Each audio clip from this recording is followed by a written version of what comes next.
Amém. Então, vamos começar hoje vendo o Evangelho Eterno. Eu queria a ajuda de vocês para a gente destrinchar isso. O que é o Evangelho Eterno? Alguém tem alguma sugestão para me dar? As mensagens, o que mais? Mas o que a Bíblia diz que é o Evangelho para nós? Também? Plano da salvação. Então, na verdade, todos estão certos. O Evangelho é a obra do Espírito Santo em produzir salvação.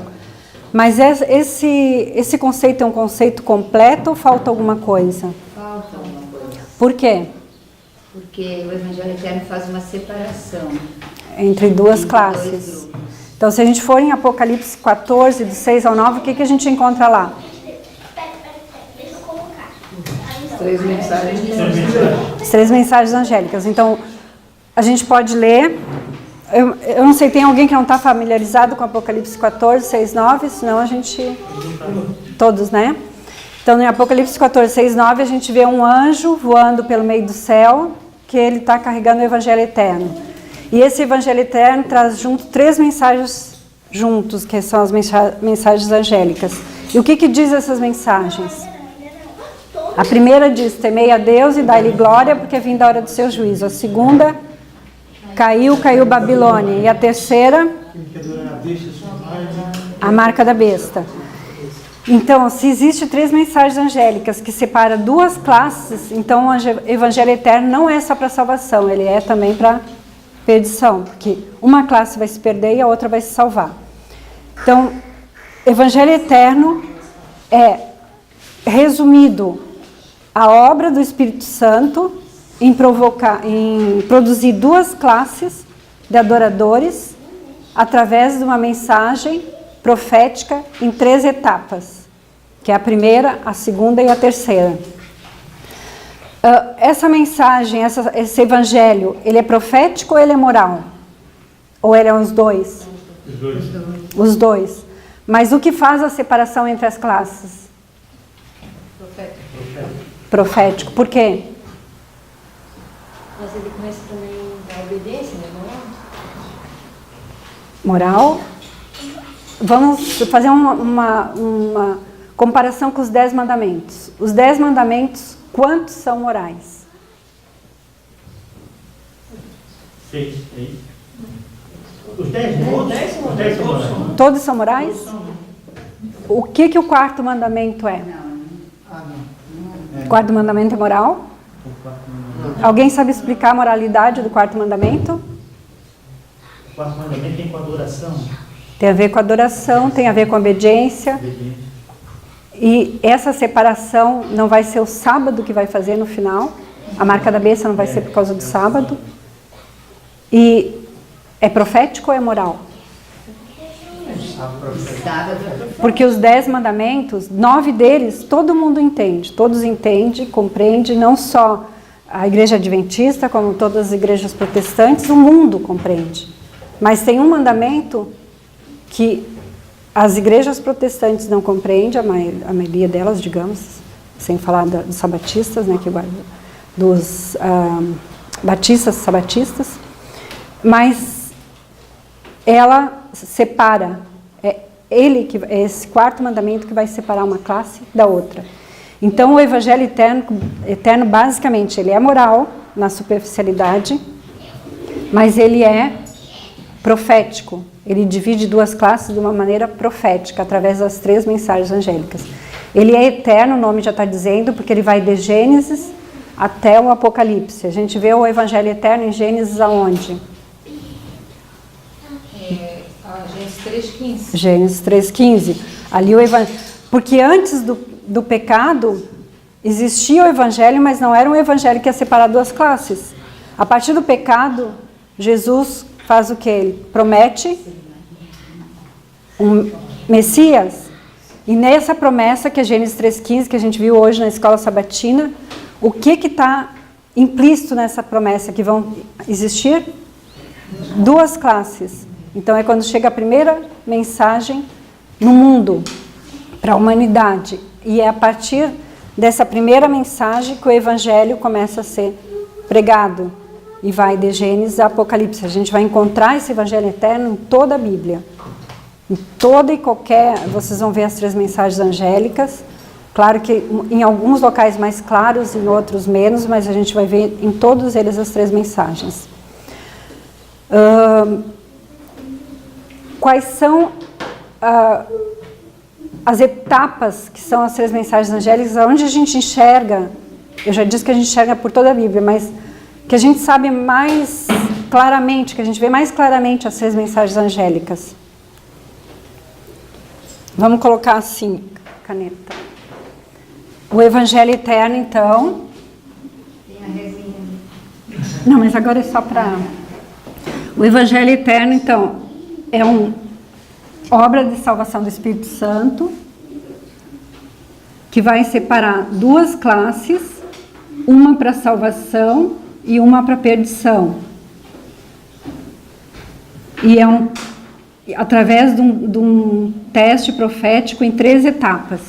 A primeira, a segunda e a terceira. Essas 3 etapas, onde claramente a gente enxerga na Bíblia? Uma, eu já falei, Apocalipse 14, do 6 ao 9. Tem as 3 mensagens angélicas do Evangelho Eterno.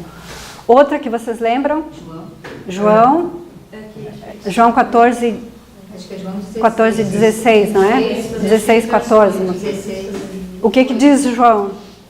Que o Espírito Santo convence do pecado, da justiça e do juízo. João 16, 8. Onde mais que vocês lembram? Que a Tess falou em Atos. 24. Lembra que Paulo leva a mensagem para Félix? A mensagem, e ele apresenta as 3 mensagens angélicas, e que Ellen White disse que ele recebe as 3 mensagens, ele aceita a primeira porque ele se amedronta, tem temor e lembra das coisas passadas, mas ele simplesmente não quer saber. E ela diz que nunca mais ele vai ser visitado com as mensagens, porque ele não passou para a segunda e para a terceira. Que Ellen White fala que para te receber a terceira, tu tem que ter recebido a segunda e a primeira. Tu tem que passar pelas 3 etapas em sequência. Onde mais que a gente encontra? O básico da Igreja Adventista, dos pilares da nossa fé, o santuário. Santuário a gente tem o quê? No pátio, a justificação. No lugar santo, santificação. No lugar santíssimo, glorificação. Onde mais? Daniel 12, 9. No tempo do fim, o que vai acontecer?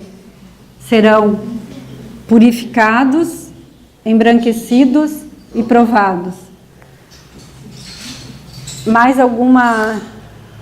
A gente vai ver as 3 mensagens no nosso dia a dia. Márcia comentou comigo hoje onde a gente vê as 3 mensagens.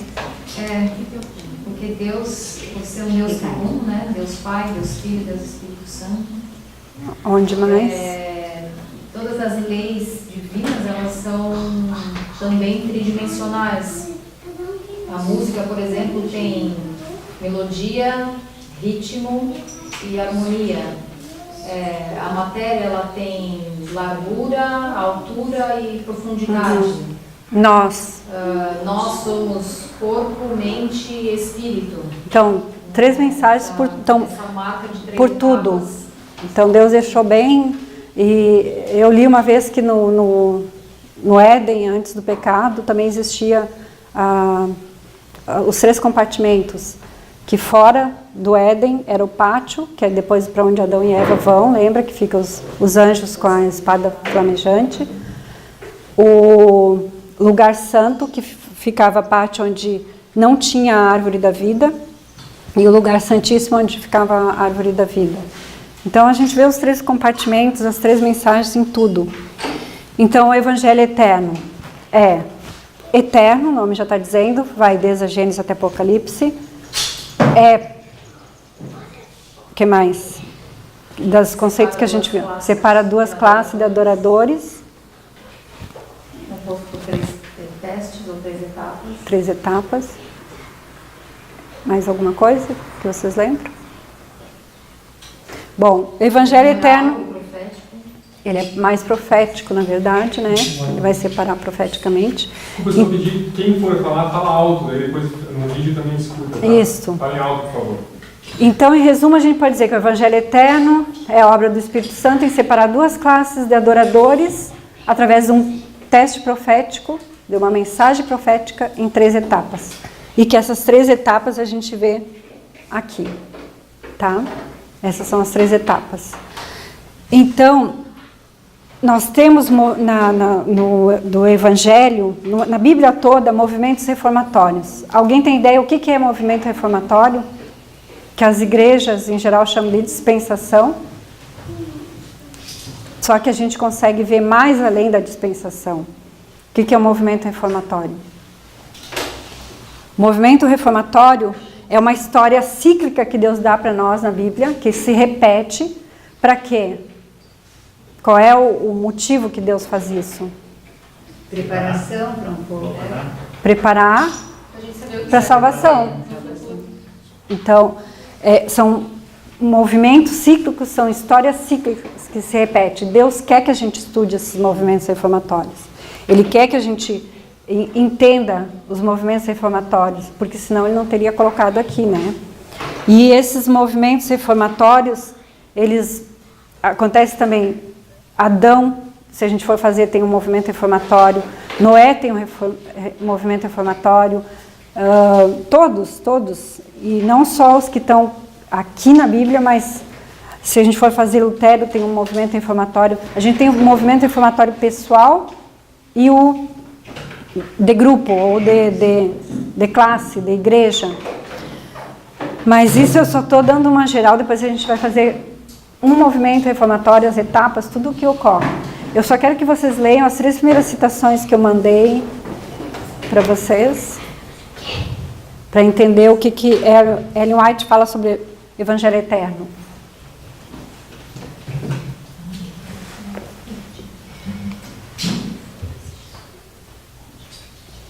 Alguém lê? A mensagem proclamada pelo anjo voando pelo meio do céu é o Evangelho Eterno. O mesmo Evangelho que foi declarado no Éden, quando Deus disse à serpente: porém inimizade entre ti e a mulher, entre a tua descendência e a sua descendência. Esta te ferirá a cabeça, e tu lhe ferirás o calcanhar. Caim e Abel, filhos de Adão, eram muito diferentes em caráter.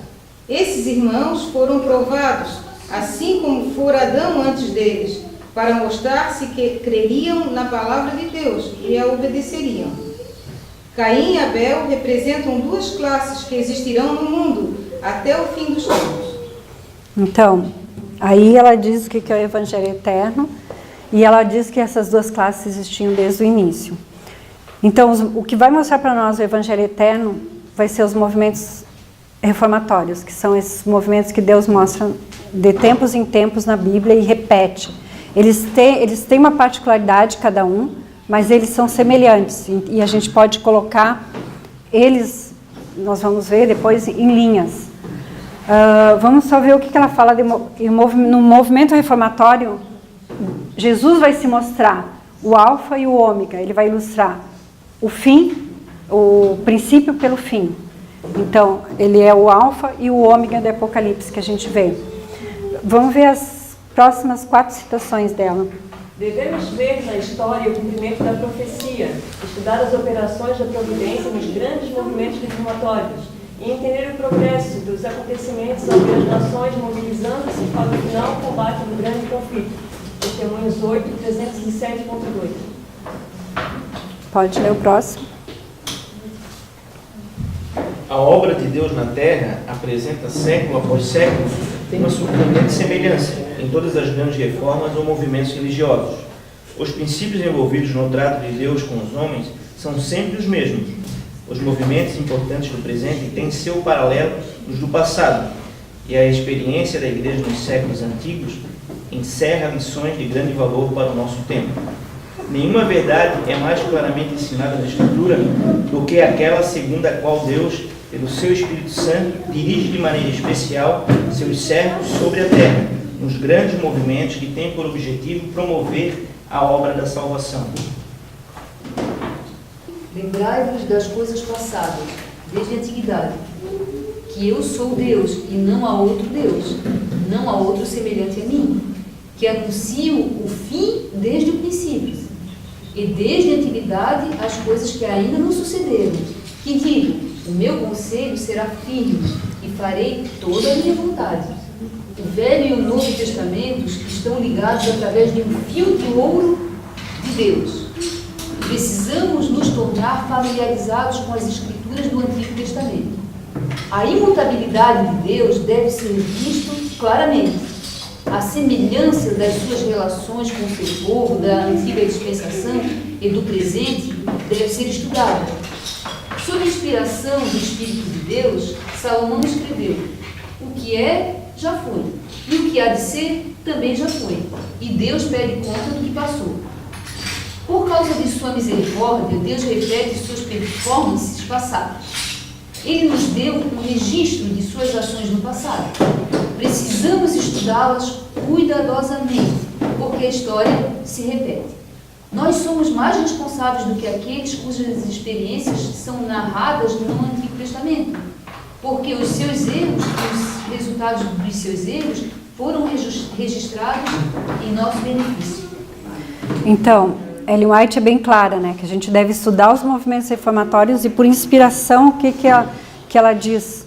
Que Deus colocou, parafraseando, que Deus colocou isso aqui para que nós possamos ver o que aconteceu e não cometer os mesmos erros do passado. Então, o movimento reformatório é importantíssimo. E a gente vai ter um grande movimento reformatório da humanidade toda e depois os fractais, que são vários movimentos reformatórios dentro desse grande movimento reformatório. Como que a gente vai estudar esses movimentos reformatórios?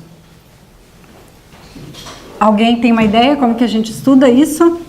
Qual o método que a gente usa? Linha sobre linha. Linha sobre linha. E além do linha sobre linha?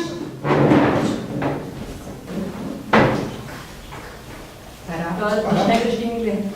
Então, as linhas proféticas. O que são as linhas proféticas?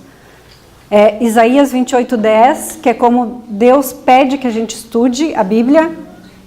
Alguém lê Isaías 28:10 para a gente?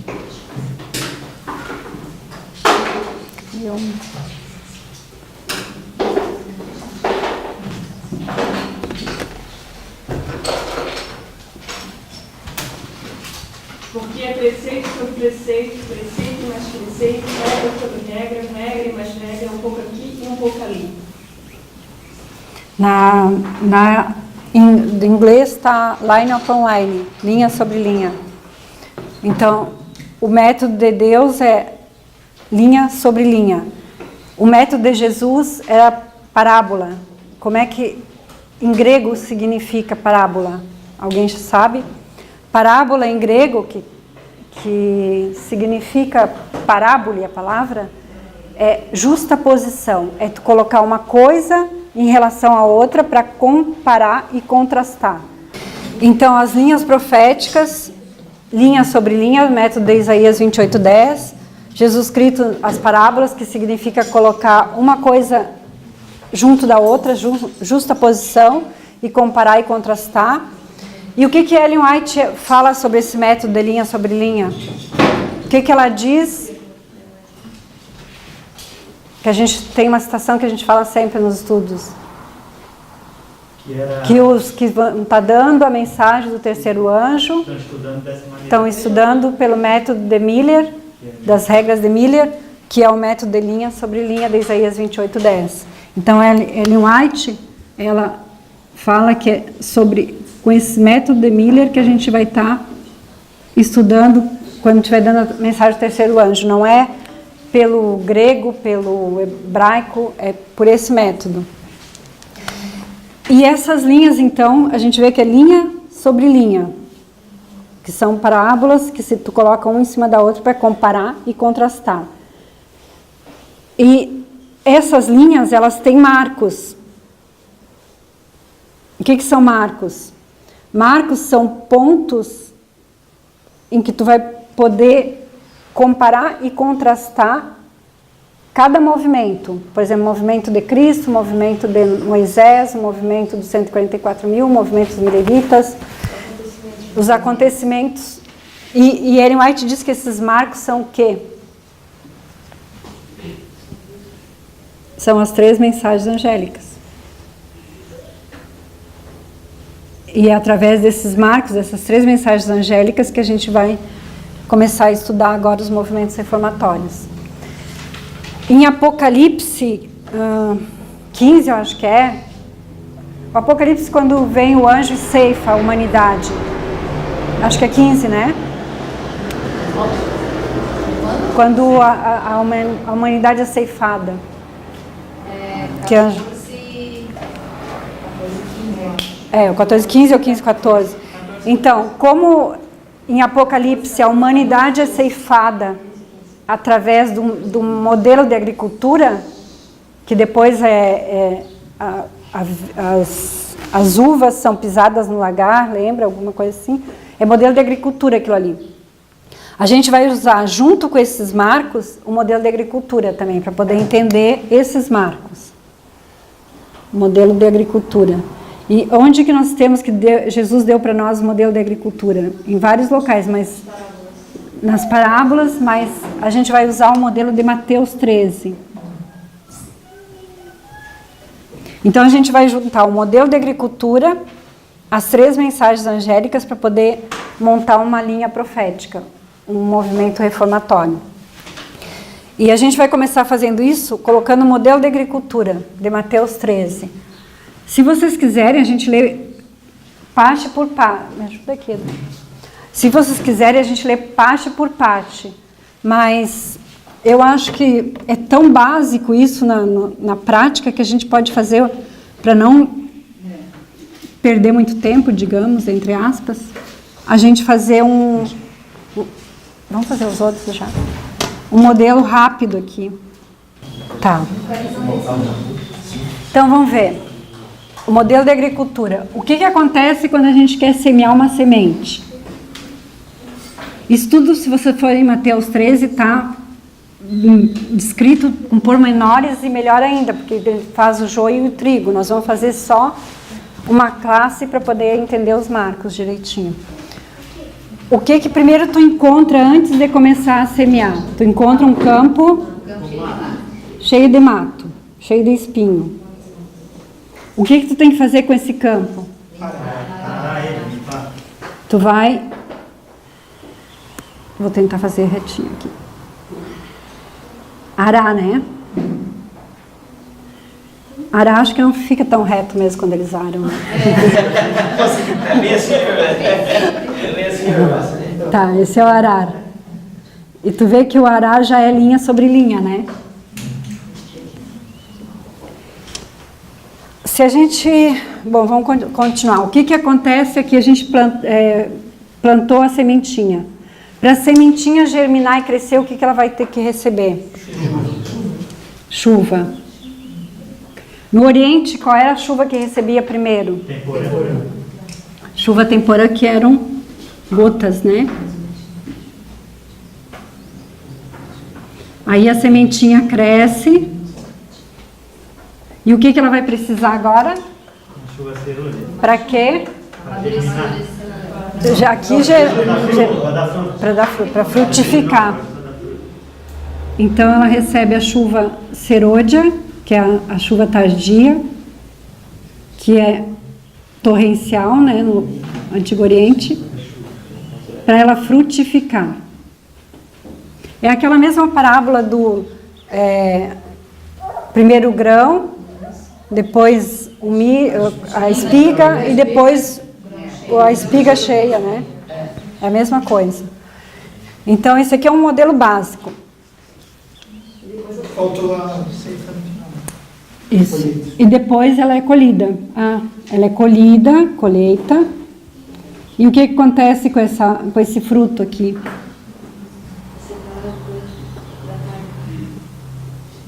Se for o joio e o trigo, o trigo vai para o celeiro celestial e o joio vai para... Ou o trigo vai para a mesa e o joio vai para aqui, né? O trigo vai para a mesa e o joio vai fora. Então aqui o próximo marco seria a mesa, o banquete. Certo? Porque depois que ele é colhido, ele vai para a mesa, para o banquete, para comer. Vamos tentar colocar agora, nesse modelo de agricultura que Jesus nos dá como parábola, os marcos, as mensagens. O que é a primeira mensagem que o Espírito Santo nos diz? Convencer do pecado. Convencer do pecado. Quando no teu coração tu te convence do pecado, teu coração tá em trevas. Ele está cheio de espinhos, está em trevas. Está cheio de pedra, né? Cheio de pedra, cheio de espinho, cheio de sujeira. E colocarei um coração de carne. Tu te convence do pecado, o que chega para ti quando tu te convence do pecado? Que a gente viu, a primeira mensagem é convencimento do pecado. Então chega a primeira mensagem.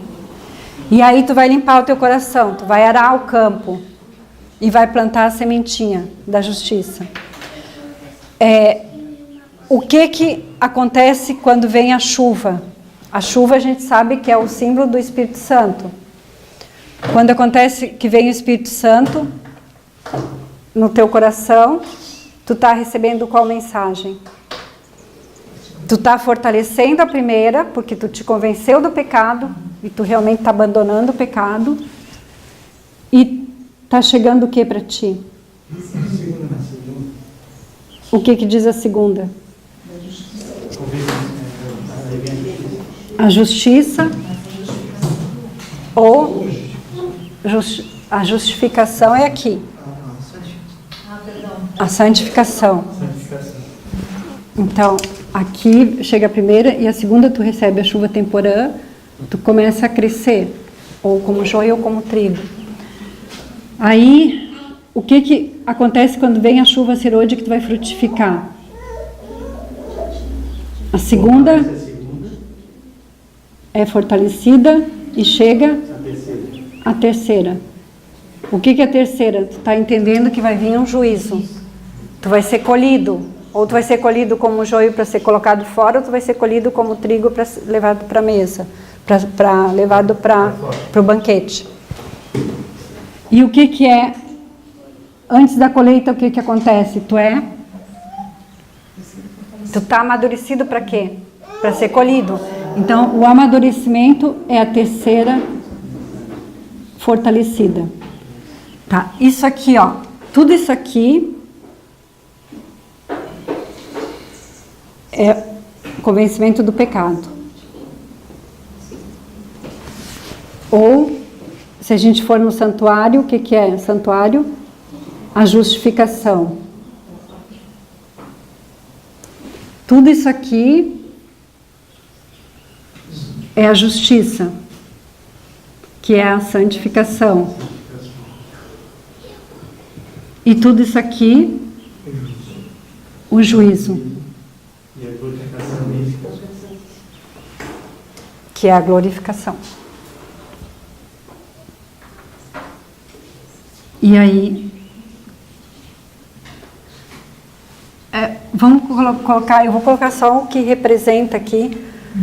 Deixa eu ver, eu vou deixar o modelo de agricultura e vou começar com um grande movimento reformatório para a gente tentar agora desmembrar. O que eu já falei, mas quando que depois do pecado o homem recebeu a mensagem de que viria o Messias e que ele teria que acreditar nesse Messias para ser a classe que se salvaria?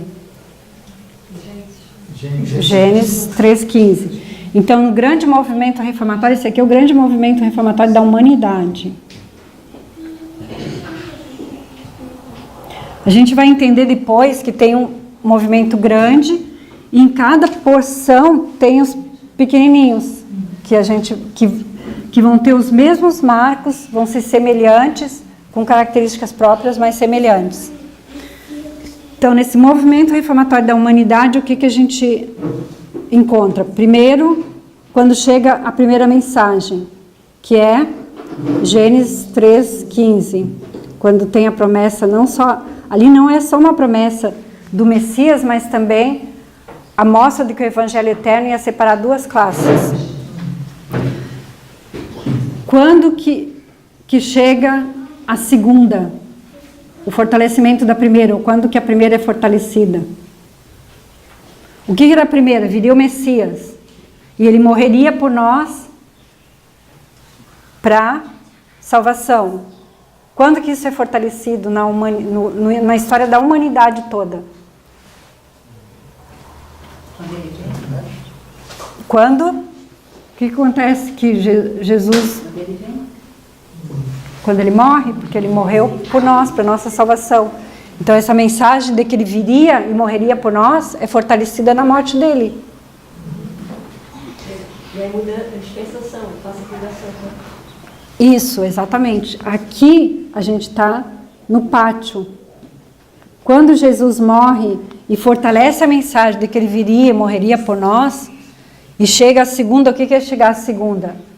A justiça de Cristo. Ou a gente aceita ou não aceita a justiça de Cristo.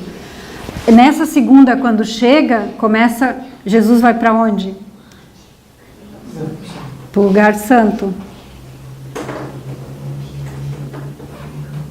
Alguém tem um palpite quando que essa segunda que chegou vai ser fortalecida? Acho que eu devia ter dito. Quando que Jesus passa do lugar santo para o Santíssimo? 1844. Então, no grande movimento da humanidade, a mensagem é fortalecida, a segunda, e a terceira chega em 1844. Lembre que isso aqui é um grande, não é um fractal. E quando que a terceira vai acontecer, que a gente sabe? Não, para a humanidade toda? Não. Para a humanidade toda. O decreto dominical é só para os adventistas. Para a humanidade toda. Fechamento da porta da graça. Quando que é em Daniel? Quando Jesus se levanta.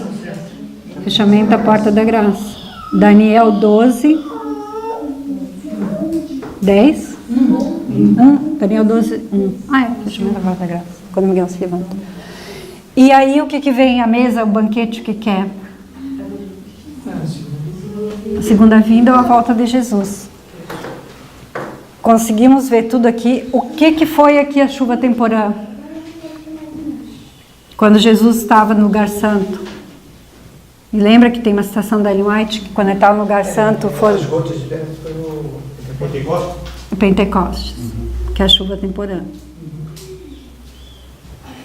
A chuva serôdia,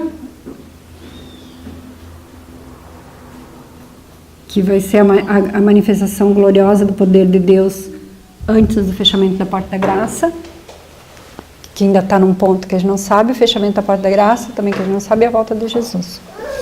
Esse é o grande movimento. Alguém tem alguma dúvida? Alguma coisa que eu possa esclarecer? Conseguiram ver o paralelo? O comparar e contrastar com o modelo de agricultura? Essa foi a chuva temporânea, né?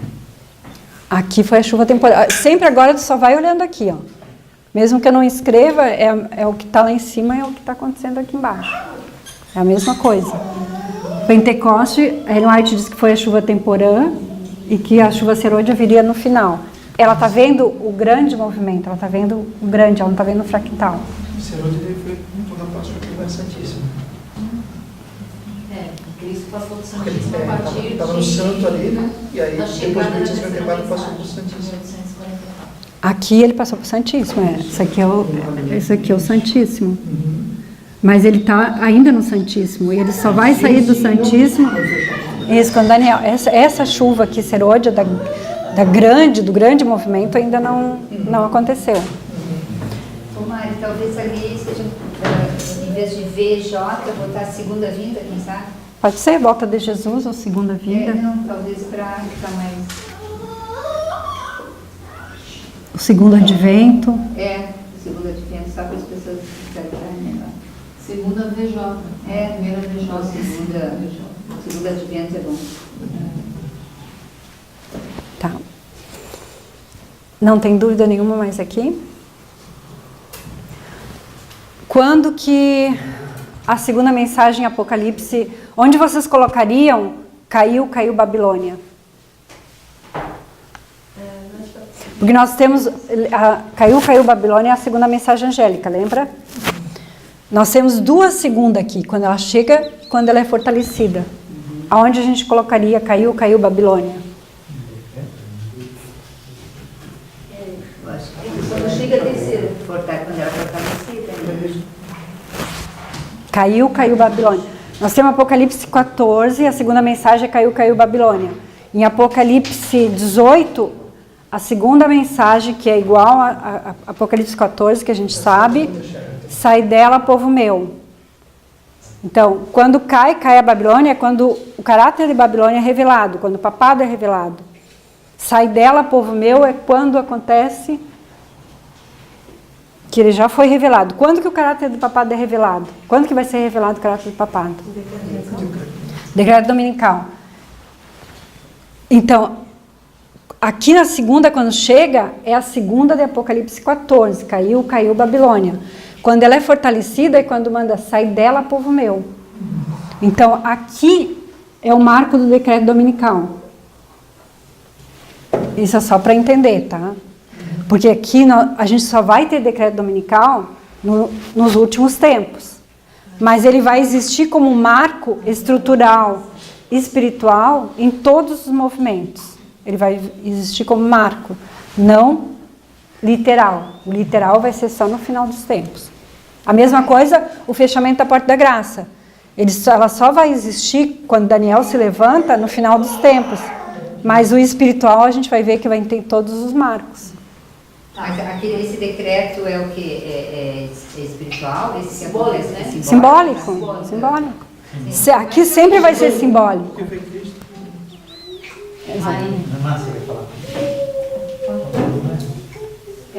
Como eu enxergo o caráter... Peraí só um pouquinho, eu acho que eu... Babilônia revelada. Só um pouquinho, é aqui, ó, desculpa. Aqui caiu Babilônia. Aqui tu sai de Babilônia. No decreto é quando tu tem que sair de Babilônia. Aqui ele é revelado. E aqui tu sai de Babilônia.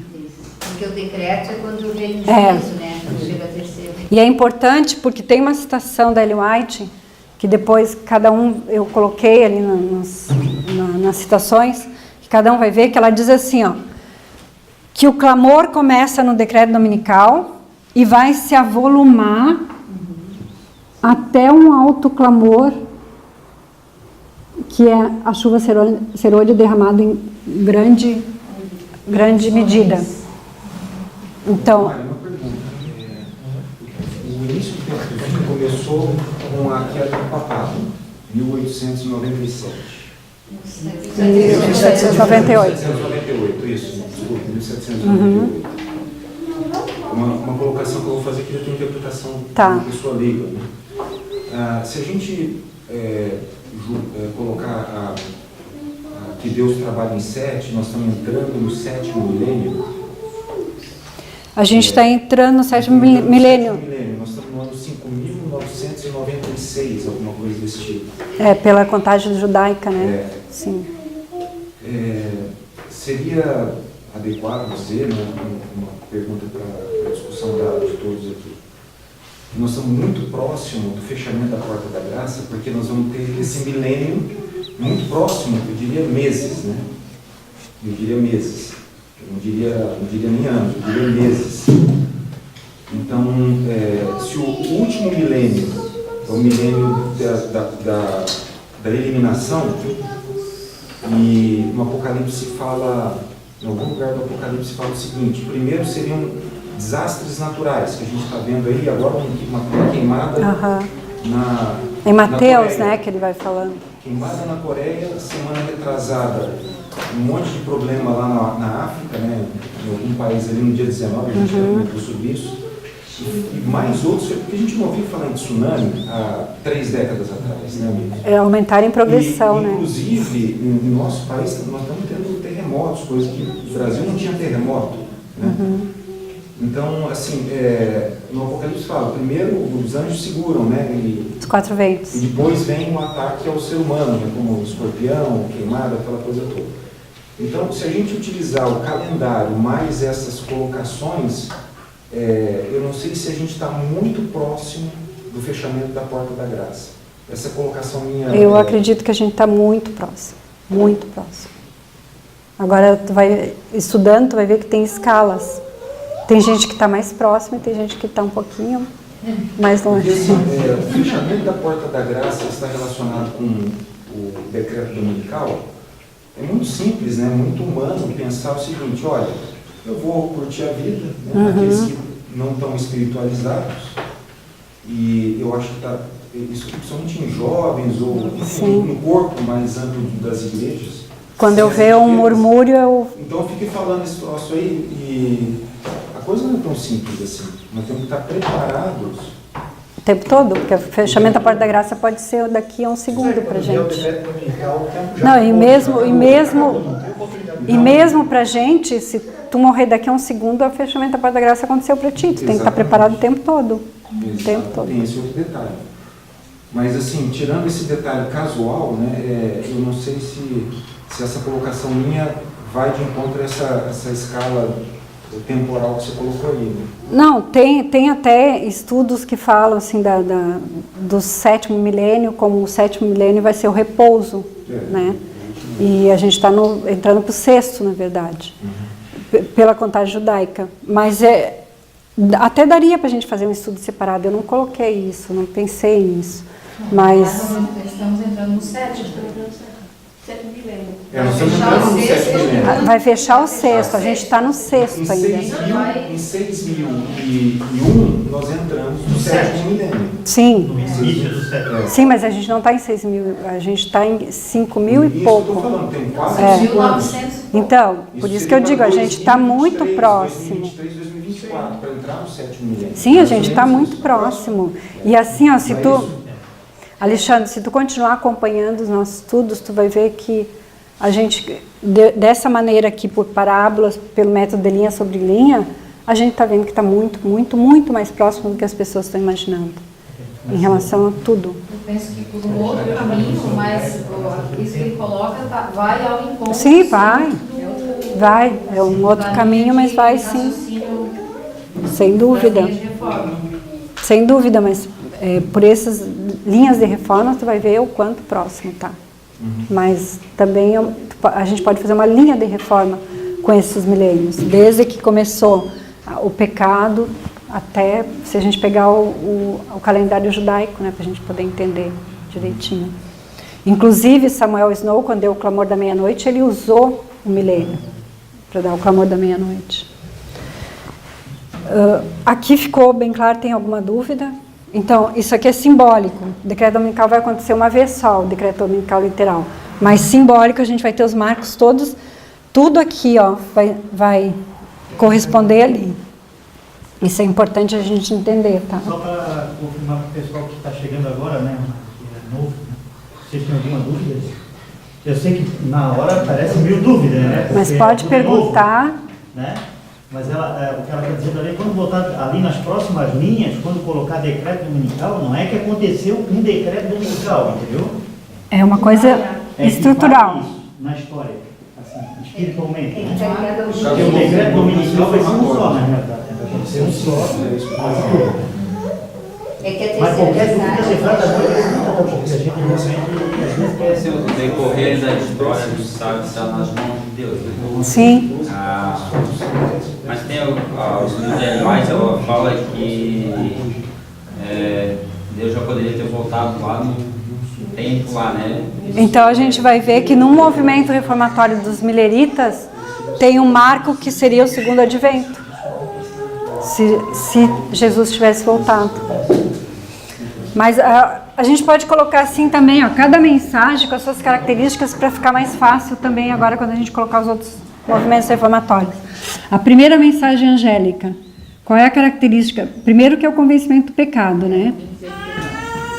Mas qual a característica que a gente viu aqui? É precedido por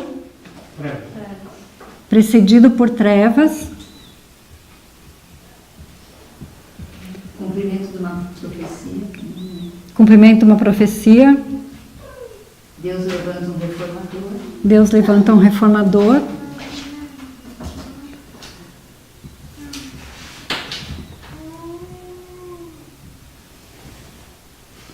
O que mais?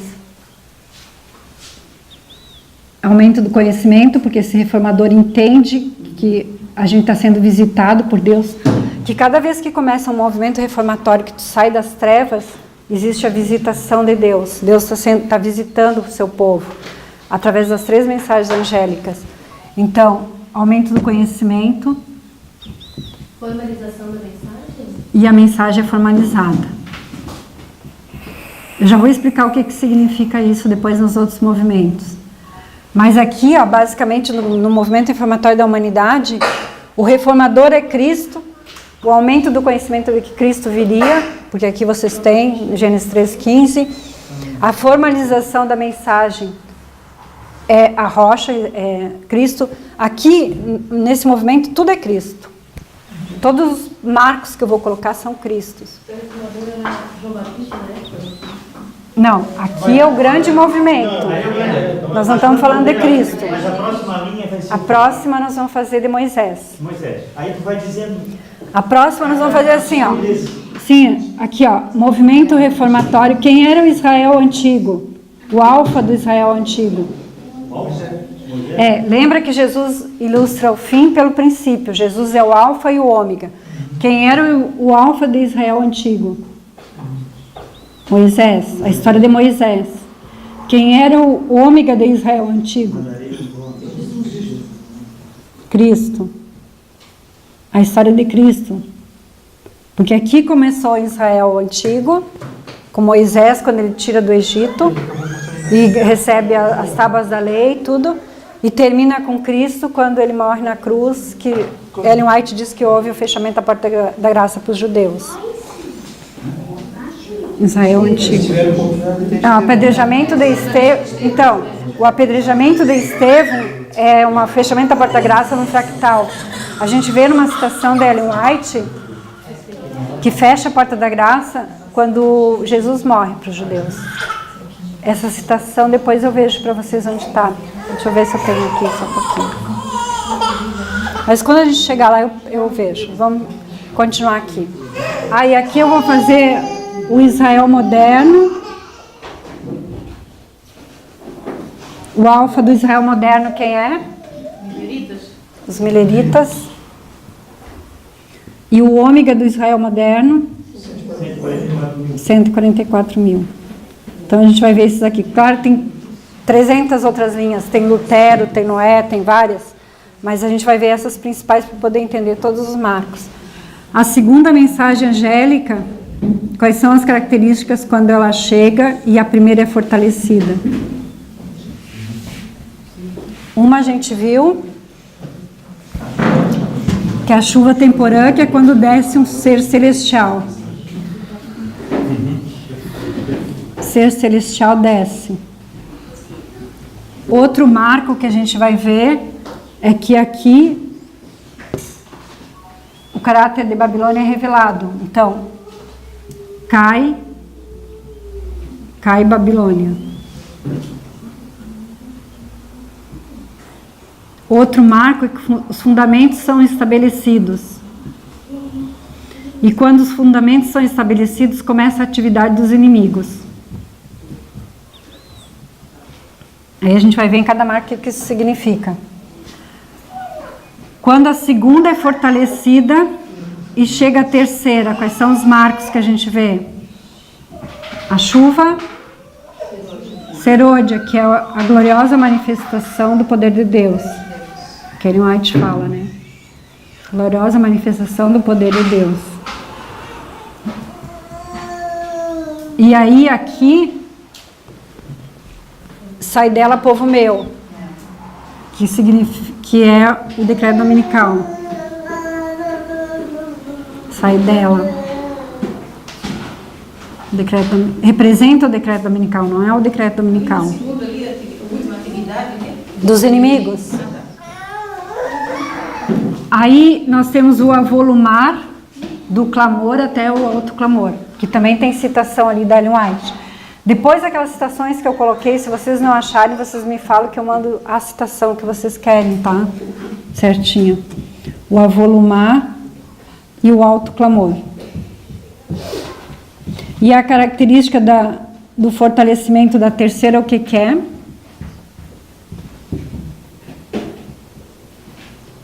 Fechamento da porta da graça, que é o juízo, né? Aí tem a colheita e o segundo advento. Todos os movimentos reformatórios vão ter esses dados aí. Vamos ver o de Moisés. Quem lembra quando que ele estava em trevas? Quando estava em escravidão, né? Quando estava no Egito em escravidão. Existia uma profecia aqui? Que aqui, ó, precedido por trevas, cumprimento de uma profecia. Aquela profecia dos 400 ou 430 anos, lembra que tem que se a gente esmiuçar, a gente vai entender bem por que de 400 e 430.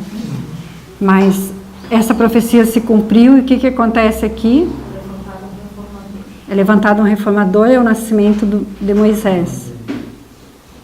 Ellen White fala que os anciãos do Egito e o próprio Moisés entendeu que ele tinha sido levantado por Deus. Também está na citação ali. Tem uma citação que diz, não sei se eu acho que eu li, que os anciões foram ensinados por anjos. Tem na citação que eu coloquei. Anciões foram ensinados por anjos e Moisés foi ensinado por anjos que ele teria um trabalho para fazer para Deus. E aí, naqueles 40 anos que ele estava no Egito, ele tentou fazer pela própria força dele. Foi quando ele matou aquele Egito e teve que fugir e ficar 40 anos no deserto. E aí foi que ele entendeu que ele não poderia fazer pela força dele, mas que teria que ser com a ajuda de Deus. Então aqui chega a primeira mensagem quando nasce Moisés. Vamos ver todas as características. Precedido por trevas, eles estavam em trevas, porque eles não guardavam nem o sábado mais. Reformador é Moisés.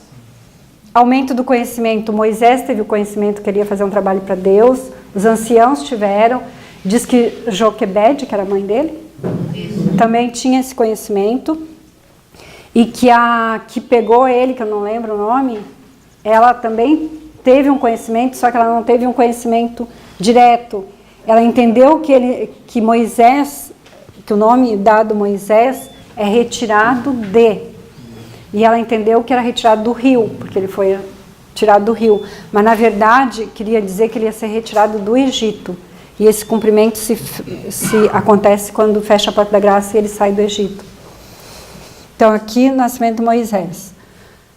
Formalização da mensagem. Vocês têm ideia onde que Moisés teve essa mensagem formalizada, entendida que ele tinha que cumprir uma obra para Deus? Na sarça ardente. Então, aqui ele recebe diretamente de Deus a formalização da mensagem. E aí, o que Moisés faz? Dali ele sai e vai em direção ao Egito. Vocês lembram o que acontece quando ele estava em direção ao Egito? Ele vai com quem? Com a família dele. Um anjo veio para matar. Um anjo veio para matar. Por que o anjo veio para matar ele? Porque ele não tinha sido circuncidado. O que a gente diz que acontece na segunda, quando chega a segunda mensagem? Um ser celestial desce, cai Babilônia. Cai Babilônia. Sempre que cai Babilônia, tu dá glória a Deus. Porque lembra, temei a Deus e dá-lhe glória. A segunda mensagem. Por que tu dá glória a Deus quando cai Babilônia? Márcia. Porque no momento em que Babilônia é desmascarada, ou você segue a Deus, glorifica a Deus, dá glória a Deus, ou não. Exatamente. Ou segue desobedecendo, segue com Babilônia. Então, o que Moisés tinha que fazer para dar glória a Deus?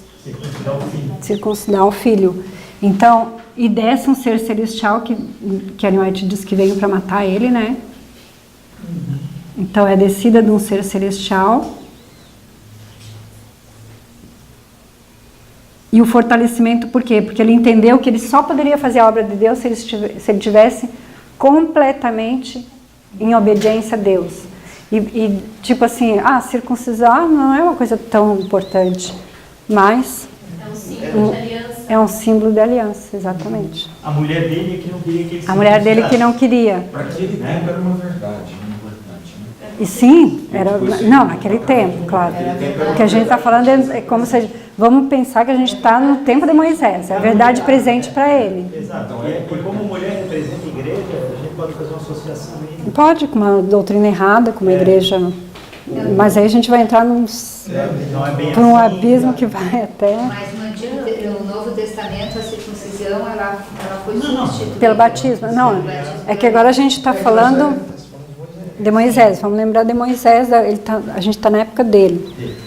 Então aqui foi quando ele não circuncida o filho e o anjo desce para matar ele, e aí ele entende que ele tem que ter uma obediência total a Deus. Ou seja, a primeira mensagem de tu sair do pecado é fortalecida, porque ele fortalece que ele não pode mais ter pecado, ele tem que estar em obediência completa a Deus. E aí quando chega a segunda, o que é a segunda? É a justiça. Então ele entende que agora ele tem que andar em santificação. Então, o que mais que tem na segunda mensagem que a gente viu? Fundamento estabelecido. O que Moisés faz a primeira coisa quando ele chega no Egito? No Egito. Para eles irem adorar a Deus. E ele pede para o povo se reformar. Ele faz várias reformas e uma delas, e a principal, é o sábado. Então aqui ele estabelece o fundamento, principalmente porque ele restabelece o sábado. E o que acontece quando o fundamento é estabelecido? O povo de Deus estabelece o fundamento. O que vem? Atividade do inimigo. Atividade do inimigo. Qual foi a atividade do inimigo que a gente viu aqui? A produção de jogo. O que o faraó fez? Dobrou o trabalho deles. Então isso está na segunda mensagem. Aí o que acontece? O que é a gloriosa manifestação de Deus que Ellen White fala na época de Moisés que aconteceu? As pragas. As pragas. Então as pragas começam a cair. A gloriosa manifestação de Deus, as pragas. Então aqui a segunda mensagem fortalecida. E chega a terceira. Quando as pragas começam a cair, o que Deus vai dizendo? Progressivamente vai caindo praga, e ele sabe, e Moisés sabe, e Faraó também sabe, endurece o coração, mas ele sabe que vai haver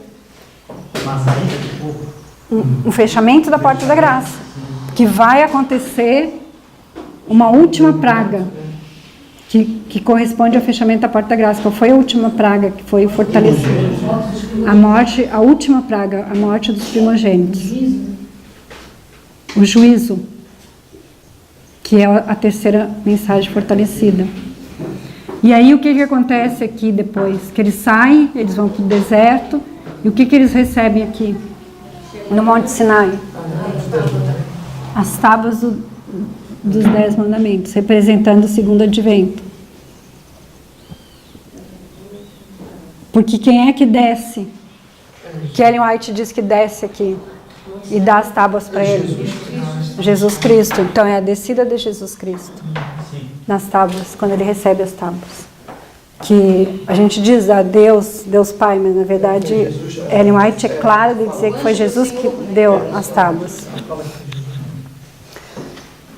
Vamos ver, então a gente colocou todos os dados aqui, a segunda, a chuva serôdia, sai dela povo, aí aqui representa espiritualmente o decreto dominical, sai dela povo meu, por quê? Porque quando começam as pragas, o que eles têm que entender?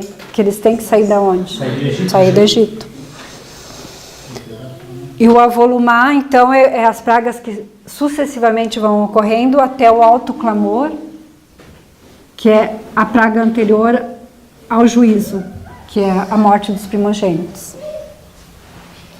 A terceira é fortalecida, então, fechamento da porta da graça, juízo, a colheita. Então, sai só... Eu acredito que nem todos os judeus saíram do Egito. E pelo menos... Eu sei que a gente não deve assistir novela, mas eu assisti os 10 mandamentos. E nos 10 mandamentos teve judeu que ficou, lembra? se alguém aqui também assistiu. Eu assisti. Não sou só eu, então. Pelo menos isso eu não... Então, quando eu ficar sozinha, também Só... Então, eu acredito que nem todos saíram. Então, aqui é uma colheita. Aqui houve uma colheita.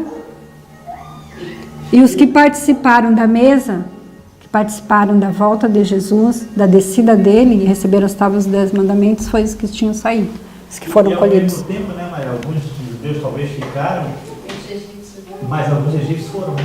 Sim, pela novela, sim. Eu acho que gente que foi bastante. Não, saíram, claro. Muita gente, Nem todo muitos judeu, egípcios foram. nem todo judeu acreditou que deveria colocar Sim. o sangue do cordeiro na porta. Sim, Né? e teve egípcios. E essa coisa de colocar o sangue do cordeiro na porta, hoje, para nós, é muito significativa. Claro, na Páscoa. E nós, inclusive. não, na nossa linha dos 144 mil, né? Sim. Se a gente não tiver o sangue do cordeiro, a gente não vai conseguir mesmo ser livrado, né? Enfim. Sim. Aqui é a Páscoa, tá? Fechamento da porta da graça, que foi a Páscoa. Tá. Todos entenderam cada ponto e como que a gente está colocando? Alguma dúvida? Para os novos ali que estão... Eu sei que no início dos estudos a gente boia um pouquinho. Aí do povo judeu, dos egípcios aí, botar uma colocação do povo, né, o povo, a igreja de Deus e aqueles que vão aceitar a mensagem. Os gentileus. Sim. Pode, mas aí são fractais que a gente tem que fazer. Mas pode sim. Cristo, alguém agora vamos junto. Quando que é o fechamento? Quando que chega a primeira mensagem? Alguém tem ideia? No movimento de Cristo. Pregação de João Batista. Isso, quando nasce João Batista. Nascimento de João Batista. Eles estavam ou não estavam em trevas? O que eles estavam contaminados com as ideias? Falsas doutrinas. A Grécia, né? Com a Grécia. Porque o romano era completamente... tinha cultura grega. Também sim uma questão aí também do farisaísmo muito forte também misturado com tudo isso. Sim. Tinha várias coisas. Eles estavam em completas trevas. O farisaísmo, então, eles seguiam as coisas... sim, tem várias citações também ali. Essas citações dos movimentos eu não coloquei, porque ia ficar muita citação, a gente ia ler muita coisa e não ia ficar uma coisa prática. Melhor primeiro a gente entender e depois pegar as citações. O que a gente precisa ter na chegada da primeira mensagem? Precedido por trevas. Houve um cumprimento de profecia aqui. Sim. Reformador. Sim. Quem foi o reformador que preparou o caminho? João Batista.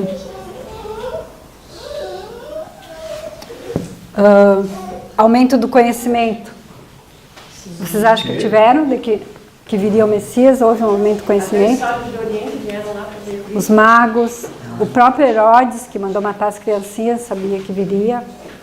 Quem mais? Ellen White fala que Zacarias, os pastores. Até esse decreto de morte das crianças também aconteceu na época de Moisés também, então, porque teve conhecimento. Exatamente, também teve aqui, aumento do conhecimento. E também nas citações, tem várias citações que ela mostra que várias pessoas entenderam aqui a vinda do Messias. Então, houve um aumento do conhecimento aqui.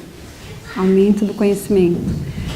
E houve uma formalização da mensagem. Essa formalização da mensagem é quando João Batista faz 30 anos e começa a batizar no Rio Jordão. E ele entende que ele tem que preparar o caminho para Cristo. Então, João Batista batizando. Tá? Essa aqui é a primeira quando que desce um ser celestial no movimento reformatório de Cristo? O Espírito Santo no Com o Espírito Santo, com a pomba, né?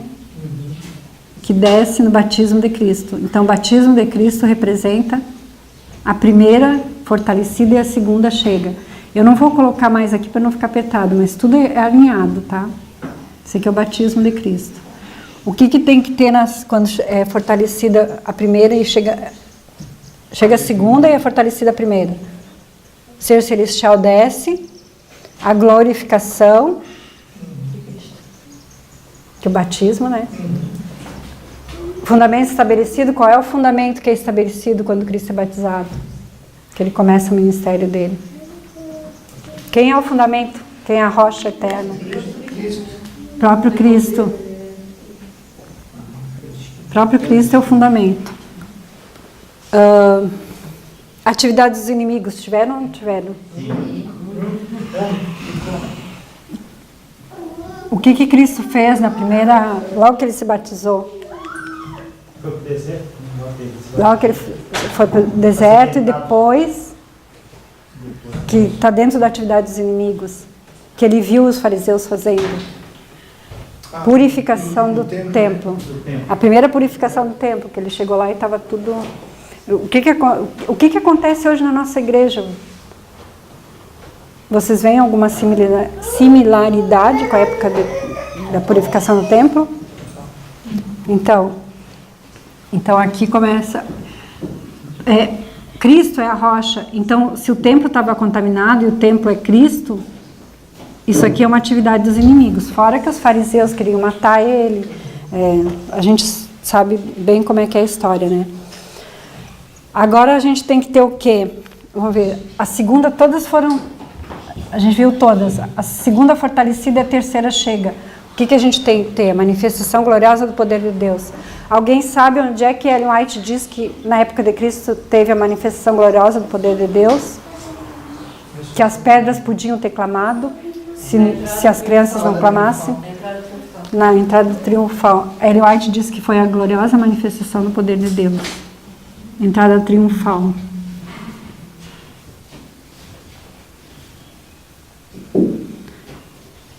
Então, aqui chega a segunda e a terceira, tá? Onde é que eu tô? Tô aqui, né? Sai dela, povo meu, é a mesma coisa. A gloriosa manifestação. Quer dizer, se as crianças não tivessem dito tu é rei, eles teriam as pedras clamadas. Então foi uma manifestação gloriosa e estava Cristo mostrando que tu tinha que vir para o que ele estava pregando. Houve um avolumar e o alto clamor. O alto clamor, o que aconteceu, lembra? Na entrada triunfal, que a Herete diz que as crianças clamavam hosanas, né? Hosanas, e que se elas não tivessem clamado, as pedras seriam clamado. Terceira, fechamento da porta da graça. Então, essa citação eu vou procurar, eu vou ver se eu tenho aqui, eu já mostro para vocês, senão eu mando. Mas Ellen White diz que o fechamento da porta da graça para os judeus, o juízo, foi na morte de Cristo. O apedrejamento de Estevão, deixa eu ver se eu tenho aqui já para a gente ler, para não ficar... A gente pensava que era no apedrejamento dele. Era um apedrejamento, mas começa o fechamento da porta da graça na morte dele. Começa, então é progressivo. É progressivo. Sim. Mas eu quero a citação, deixa eu ver se eu acho bem aqui os meus... Para uma certa classe deve ter fechado a todo. É mais ou menos isso. É que tudo isso que a gente fala é um movimento de grupo, de igreja. Por exemplo, fechou a porta da graça para os judeus, mas Paulo se converteu depois. Não é como indivíduo, é como povo, tá? Mas deixa eu ver se eu vejo a citação. A nação instituída, né? Deus usava a nação até ali a porta da graça. Vê se está no Grande Conflito 430.2. Tu consegue abrir? Grande Conflito 430.2. Acho que eu tenho aqui. Os judeus que rejeitaram a luz dada por ocasião do primeiro advento de Cristo e se recusaram a crer nele como Salvador do mundo, não poderiam receber o perdão por meio dele. Então, quando Jesus, depois da ascensão, pelo seu próprio sangue, entrou no santuário celestial, a fim de derramar sobre os discípulos as bênçãos de sua mediação, os judeus foram deixados em completas trevas, continuando com os sacrifícios e ofertas inúteis. Então, aí tu já vê que fechou a porta, por quê? Porque não tinha derramado o Pentecoste ainda. O ministério dos tipos e sombras cessara. A porta pela qual anteriormente os homens encontravam acesso a Deus não mais se achava aberta. Recusaram-se os judeus a buscá-lo como único meio, porque poderia então ser encontrado pelo ministério no santuário celestial. Não alcançaram, por conseguinte, comunhão com Deus. Continua ali, ó. Isso. Não alcançaram, por conseguinte, comunhão com Deus. Para eles, a porta estava fechada. Não conheciam a Cristo como verdadeiro sacrifício. Então, a porta fechou para os judeus aqui. É, a porta para eles. E aí, então, alto clamor, fechamento da porta da graça, juízo. O alto clamor era o que mesmo? A entrada triunfal? A entrada triunfal, quando eles clamam, né? Sim. Quando as crianças clamam. Aí o que vem depois, como marco? A colheita. O que aconteceu depois que Cristo morreu?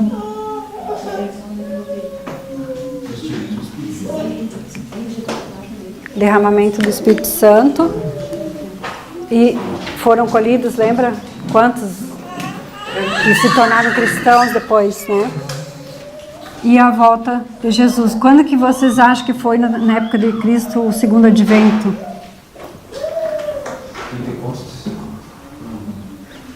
Não. Na época de Cristo?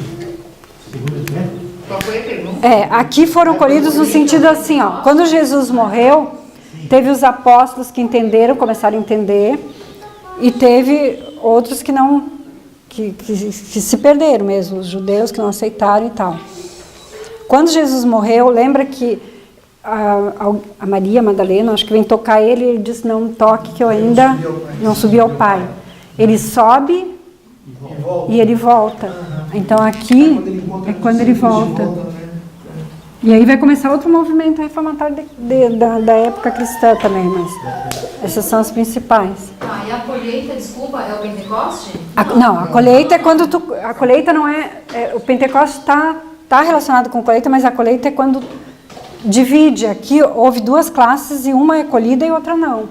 Então aqui os judeus aceitam ou não, eles são colhidos ou não. Assim como aqui em Moisés tem os israelitas que aceitaram e os que não aceitaram, e a gente vai ver que em todas as épocas. Tem mais algum detalhe aqui, alguma coisa que vocês queiram elucidar melhor? Tá. Mileritas, vamos lá. Quem que sabe bem da história milerita? Cadê a nossa moça lá? Ué? Cadê a Carla? Foi depois da criança lá. Então, vamos lá. Edu, quando que eles estavam em trevas? Quem estava em trevas? A igreja protestante. A igreja? Por que eles estavam em trevas? Naquela época ali foi a época da perseguição. Supremacia papal. As Bíblias eram escondidas, né? Supremacia papal. Quando que termina a supremacia papal? O que acontece em 1798? Quem é o reformador?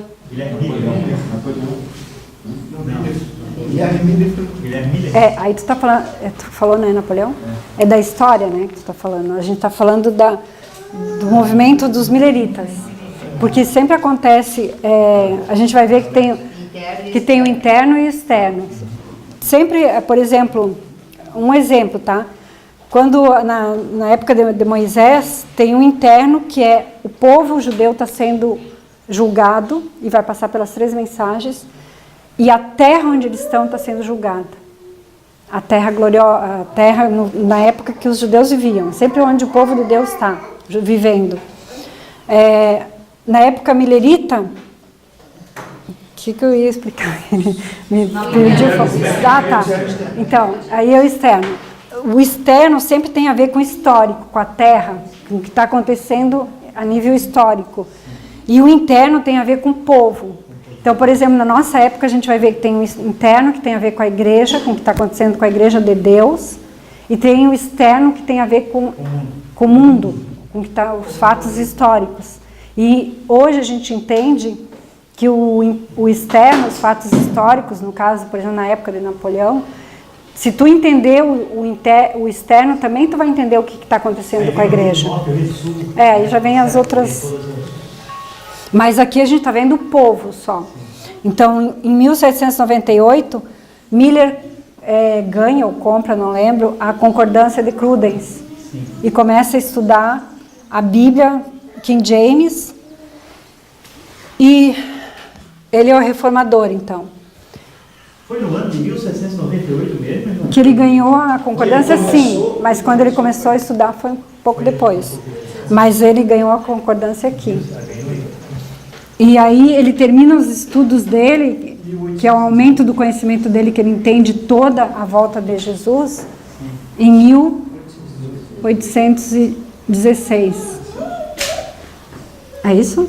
É, né? 1818. 1818.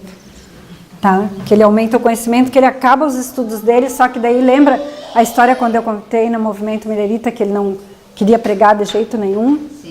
Ele já tinha, ele já sabia, ele brigava com o Espírito Santo porque ele tinha aquele conhecimento, ele tinha aquela verdade e ele não queria pregar. E aí, quando que ele começa a pregar? Em 1831, que ele vai lá naquela cozinha lá do cunhado dele. Mas quando que formaliza a mensagem, que ele recebe as credenciais para pregar? 1833, que é a formalização da mensagem. Então, aqui na primeira chegada a gente tem precedidos de trevas, um levantar de um reformador, o aumento do conhecimento por esse reformador e a formalização da mensagem. Aqui ele formaliza a mensagem.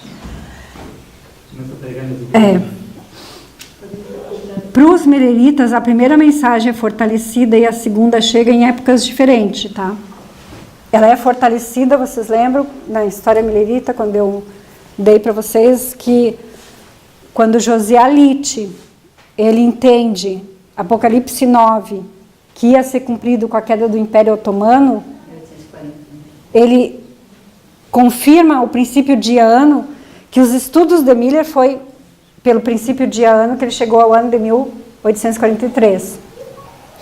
E Josiah Litt, quando estuda e vê Apocalipse 9 se cumprindo em 11 de agosto de 1840, ele fortalece a mensagem de Miller, por quê?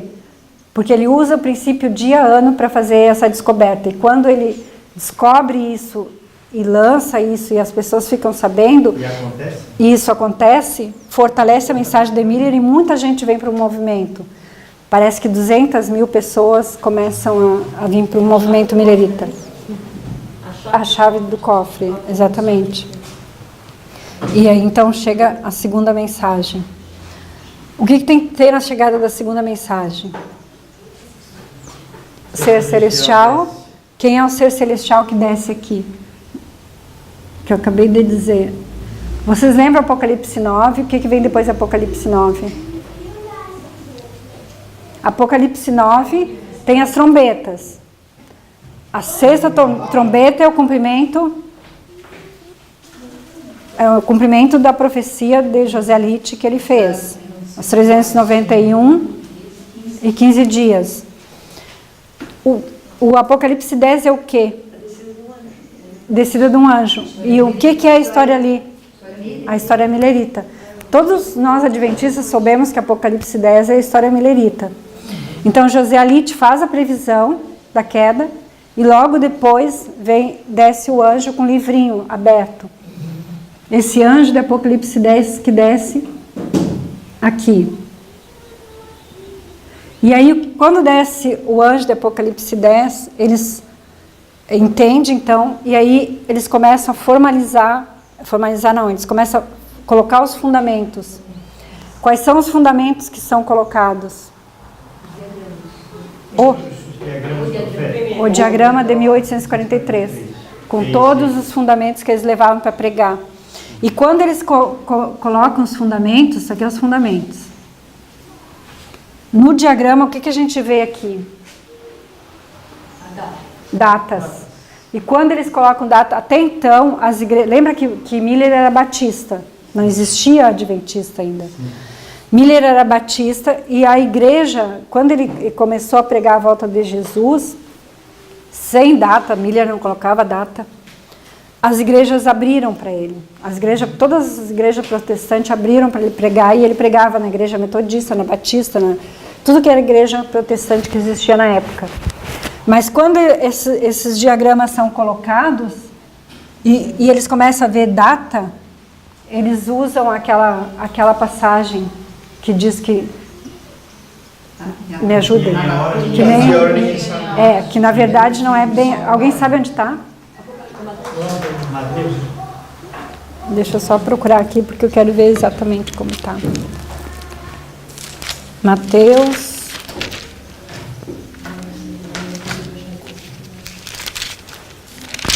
Mateus 25, 13. 25, 13? Ou então 24, 36 também. Ou Marcos 13, 32. Tem 3 lugares. Tá, mas eu acho que é onde diz ali que só Deus sabe. É, 25, 13. 24 e 36. Mateus 24 e 36.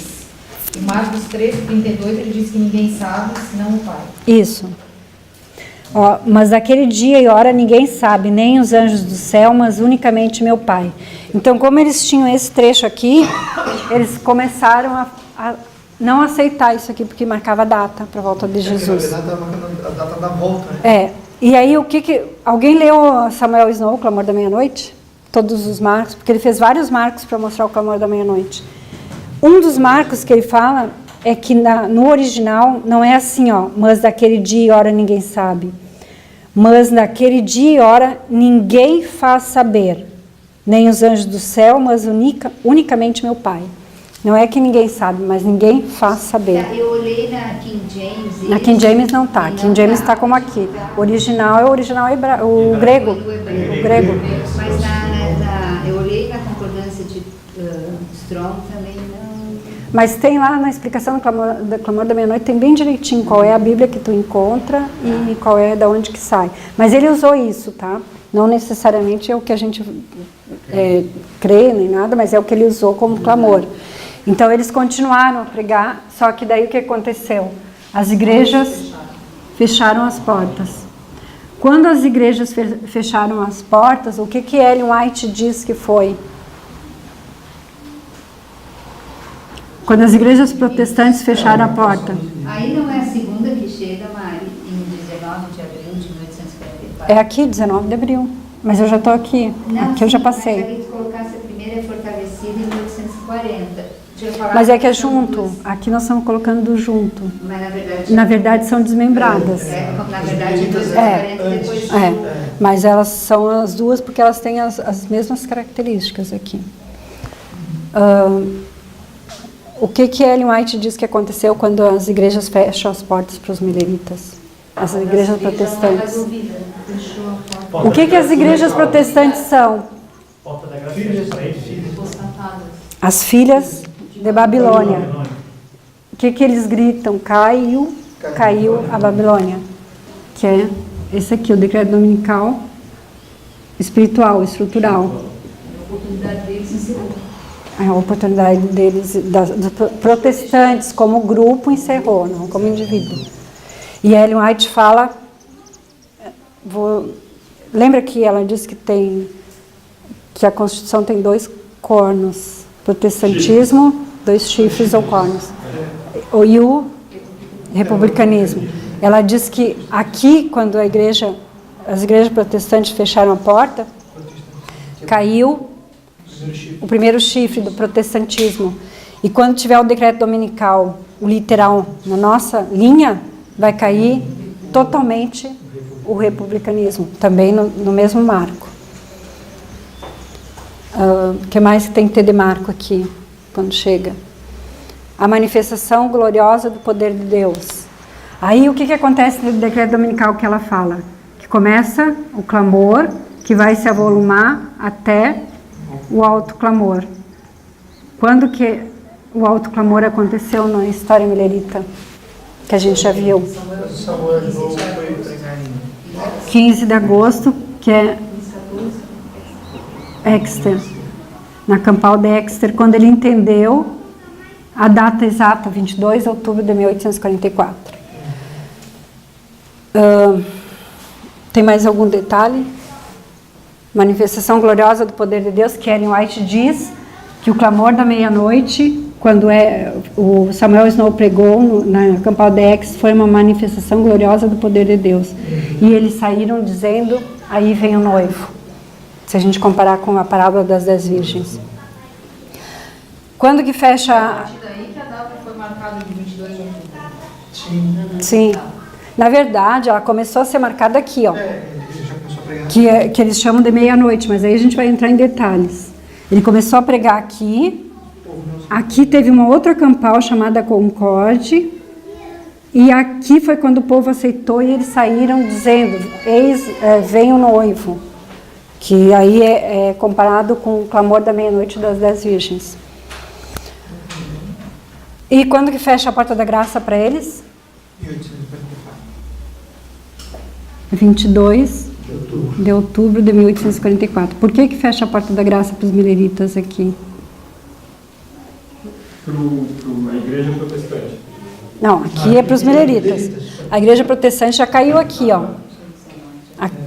Caiu aqui.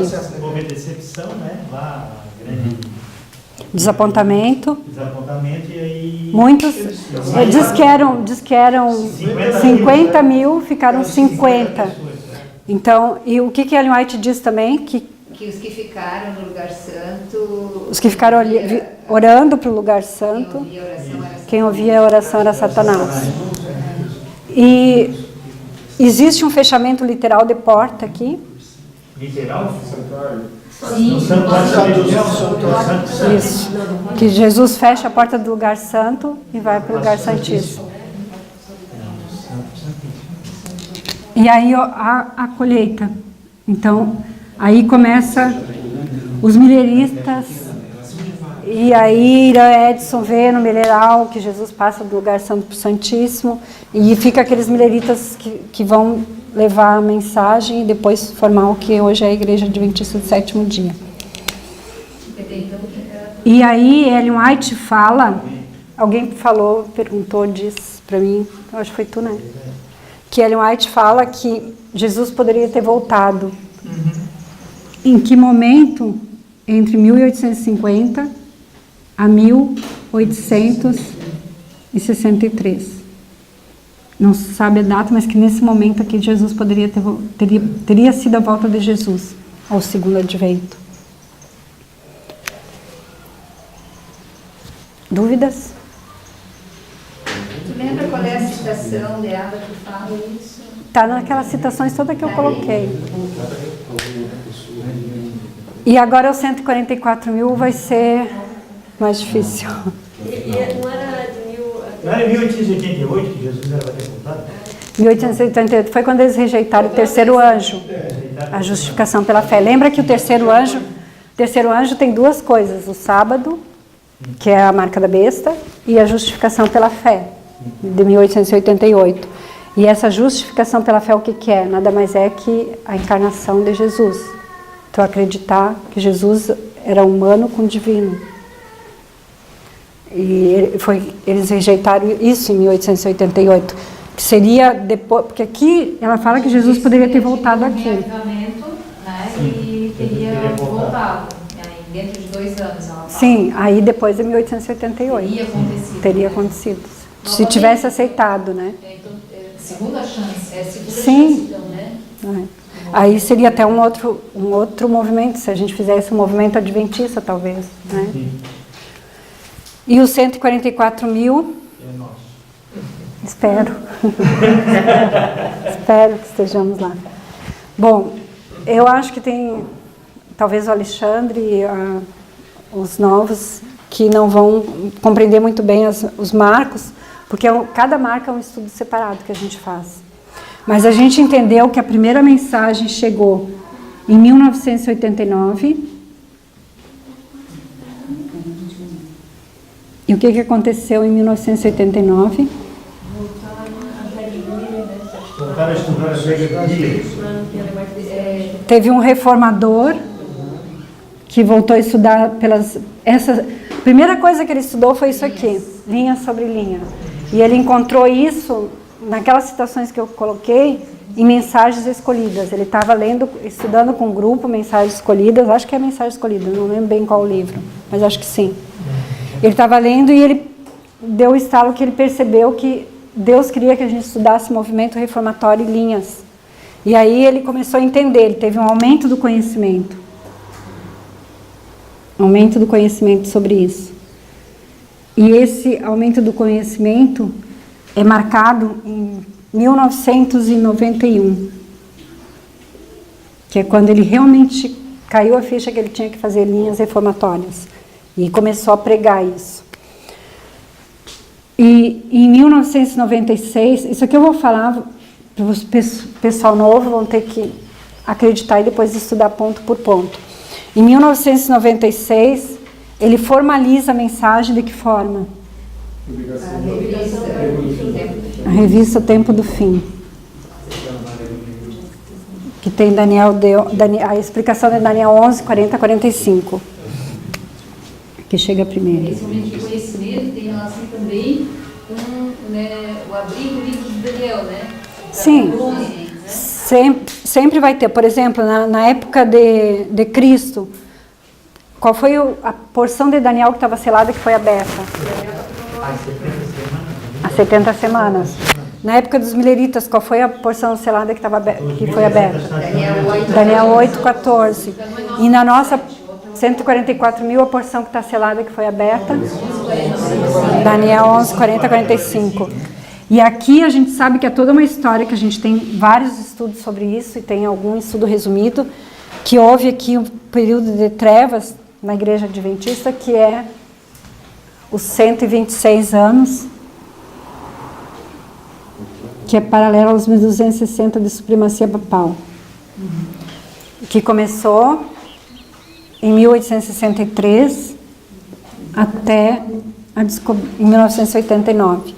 Mas aí é um outro estudo, tá? A gente mostra vários marcos que aconteceram, que a Igreja Adventista foi deixando de lado esses estudos que Deus deu, né? Que é a linha sobre linha. E hoje os estudos é pela teologia. Então, que só teólogos entendem, que a gente não entende. A teologia do protestantismo apostatado. Exatamente. Que é, como a Márcia falou, a metodologia do protestantismo apostatado. Agora, a primeira chegada precedida de trevas, então foi o esquecimento de várias coisas, inclusive dessas charts que estão vendo aqui, que vocês não veem mais a Igreja Adventista pregar isso.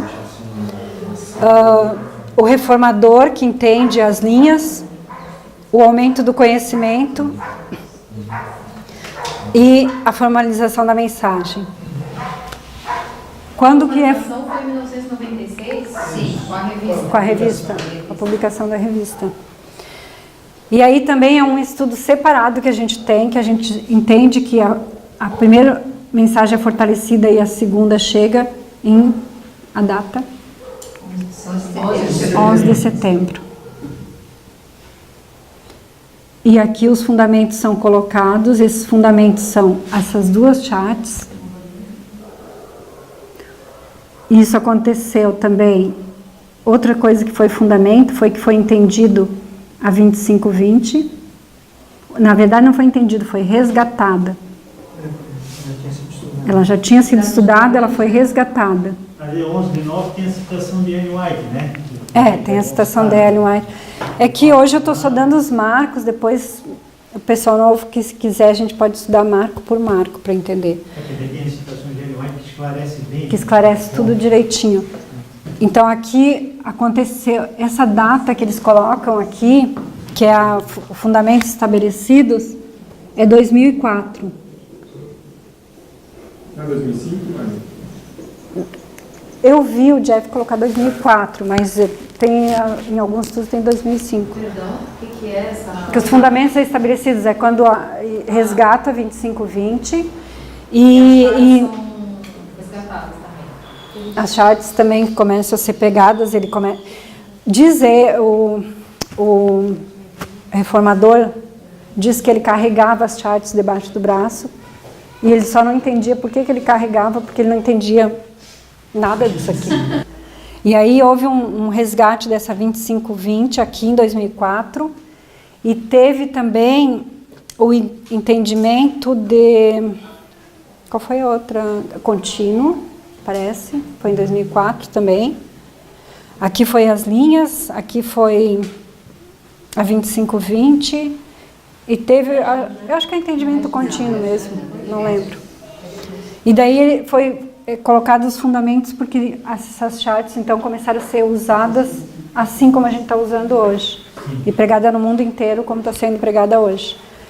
E aí o que começou depois disso? Vocês todos sabem, né? Atividade unida. Que significa o que a gente viveu, que a maioria dos que estão aqui já viveram e outros viveram de uma forma bem pior, no sentido de que não foi aceita, né? Não foi aceita. Agora, o que vem depois para os 144 mil? Qual é o outro marco? Decreto dominical. Simbólico. Não, aqui é o literal. Os 144 mil vão viver o literal. Então está no futuro. Já está no futuro. Aqui eu não tenho mais marco para dar para vocês, a não ser que eu comece a adivinhar. Aí vem o fechamento da porta da graça. Quando Daniel se levanta, Jesus se levanta em Daniel 12. Quando ele se levanta, o que começa a derramar? As pragas. E aí nós vamos ter dois marcos aqui também. A gente vai ter as pragas, com as pragas nós vamos ter a angústia de Jacó. E aqui a angústia de Jacó e aqui o tempo. 144 mil vão ouvir o tempo da volta de Jesus, do segundo advento. Isso aqui está para o futuro, daqui em diante está para o futuro. O que tu botasse ali embaixo? Tempo e o quê? A angústia de Jacó. A angústia de Jacó. Que é a angústia que Cristo sofreu também lá na cruz, antes da cruz. Ele sofreu um gota de sangue, né? Sim. Ele sofreu uma grande angústia. E aqui, ó, aqui nós vamos ter também o alto clamor. Essa é a linha dos 144 mil. Agora, para quem é novo, a gente está entendendo já que dentro dessa linha grande aqui, a gente tem fractais de sacerdotes, levitas e netineus. Não, só vou dizer. Fractal é, por exemplo, eu vou dar um exemplo prático. O que é a primeira mensagem angélica? O que tem nessa primeira mensagem? As três contidas. Então, isso é um fractal. É quando tem um grande, isso na física, quem entende sabe. E tu desmembra e tem vários semelhantes, pequenininhos. E, na verdade, são como a gente fez aqui, ó. Isso aqui, o movimento reformatório de Moisés, é um fractal do movimento reformatório da humanidade. O movimento reformatório de Cristo é um fractal do movimento reformatório da humanidade. São coisinhas com as mesmas características, mas que estão contidas dentro do maior. Eu acho um exemplo bom, bem prático, o brócolis. Tu vê o brócolis todo, ele tem um formato, e daí cada pedacinho tem o mesmo formato de todo coisa. ele. Então cada um seria um fractal. Isso é fractal. E aí a gente entende que o decreto dominical, como o juízo começa pela casa de Deus, o decreto dominical vai ser o fechamento da porta da graça para os adventistas. E depois é que é o fechamento da porta da graça geral para os netineus, para os trabalhadores da 11ª hora ou para os que estão nas outras igrejas. E aí aqui a gente faz um outro fractal, que é para os sacerdotes e para os levitas, porque dentro da igreja adventista a gente tem sacerdotes e levitas, mas é um outro estudo. Mas esse geral aqui acho que já deu para pegar. Um resumo desses 144 mil desculpa, eu não vi. 144 mil aí são os que mais vão sofrer na terra. Vão passar pela angústia de Jacó, né? Eu acho que vai ser um sofrimento e tanto.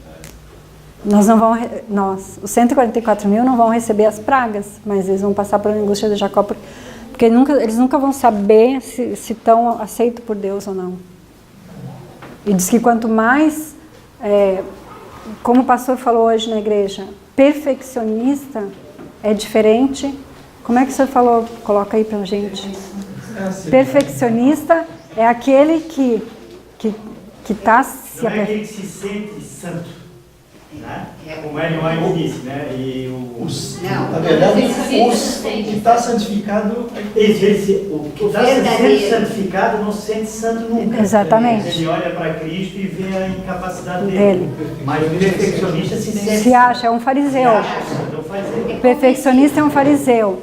E os 144 mil, eles são santificados, mas eles nunca vão achar que estão perfeitos. Eles estão fazendo tudo o que Deus pede, mas eles nunca vão se achar perfeitos. Por isso que eles vão passar pela angústia de Jacó. E que não vai ser nada. E outra coisa que é importante a gente colocar aqui, que a gente está vendo pelos estudos, que não pensa que o decreto dominical vai ser uma coisa hollywoodiana, que a gente diz, como os filmes passam. Aquela coisa, nossa, saiu o decreto dominical, não sei o que, começa as pragas a cair. Não é assim. O decreto dominical vai sair e muita gente nem vai perceber.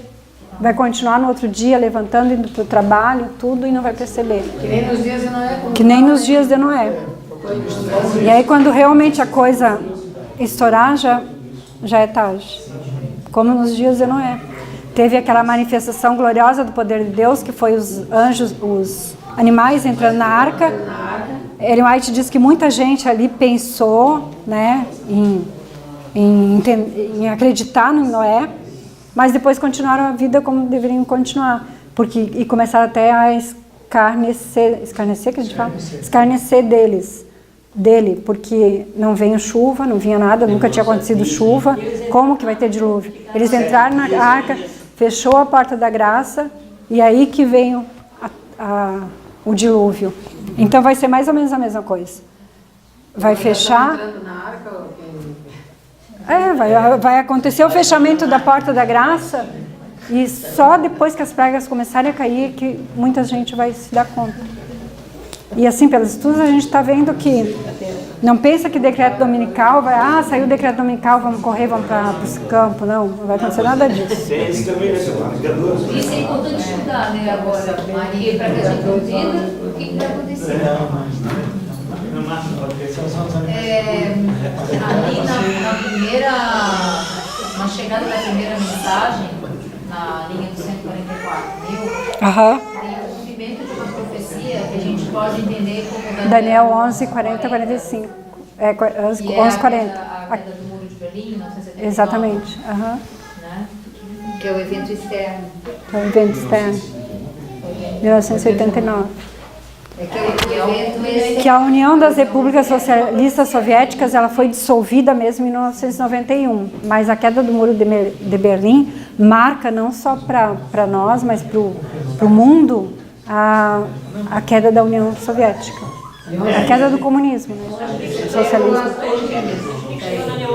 Em paralelo com isso ainda tem todo o evento externo. Sim, sim. Que a gente não está estudando aqui, está só por cima. Assim. Não, isso aqui foi Marcos bem por cima, assim, porque só para pegar uma geral. Cada marquinho desse tem estudos separados.